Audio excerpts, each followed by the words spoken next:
Shalom, selamat pagi. Sate pagi hari ini bertemakan Alphonsus Rodriguez. Firman Tuhan terambil dari 2 Timotius pasal 4 ayat 7. Aku telah mengakhiri pertandingan yang baik. Aku telah mencapai garis finish dan aku telah memelihara iman. Alphonsus Rodriguez lahir di Segovia tahun 1532 dan wafat di Palma de Mallorca tahun 1617. Ayahnya seorang pedagang wol yang cukup berada. Alphonsus mewarisi usaha ayahnya pada usia 23 tahun. Mula-mula semua berjalan lancar, tetapi jalan Tuhan tidak terduga. Lambat laun usahanya semakin surut, dan yang lebih lagi istrinya tiba-tiba sakit parah dan kemudian meninggal dunia. Sepertinya hal malang tersebut belum cukup, karena kedua anaknya yang masih kecil tidak lama kemudian menyusul kepergian ibunya. Bersyukur, Alphonsus termasuk orang yang beriman teguh dan selalu percaya kepada kebaikan Tuhan. Pada usia 40 tahun, dia memutuskan untuk meninggalkan kehidupan dunia dan mengajukan permohonan untuk menjadi Brother Jesuit di Valencia, Spanyol.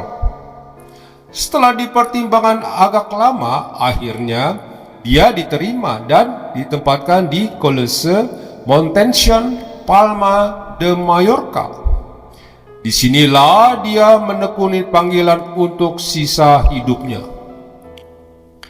Tugasnya sangat remeh dan sepele, yaitu membukakan pintu bagi para tamu, memberitahu penghuni jika kedatangan tamu, serta mengerjakan hal-hal kecil sembari menjaga pintu. Tetapi walaupun demikian, banyak yang tertarik kepada Alphonsus. Mereka menaruh rasa hormat kepadanya dan sangat menghargai nasihatnya. Dia keras terhadap diri sendiri, tetapi ramah kepada orang lain. Ketika S. Petrus Claver masih belajar, ia sering meminta nasihat Alphonsus dan memperoleh dorongan serta semangat besar untuk karyanya di kemudian hari, yaitu di antara para budak belian negro di Amerika Serikat. Walaupun Alphonsus hampir tidak mengenyam pendidikan, namun dia memiliki kepekaan mendalam terhadap hidup rohani. Alphonsus menuliskan beberapa pengalaman rohaninya untuk melaksanakan perintah dari atasannya.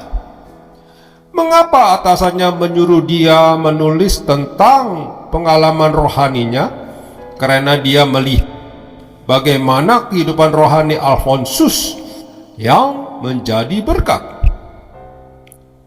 Belajar dari kehidupan Alphonsus, ketika kemalangan demi kemalangan datang menghampiri, dia tetap percaya kepada kebaikan Tuhan.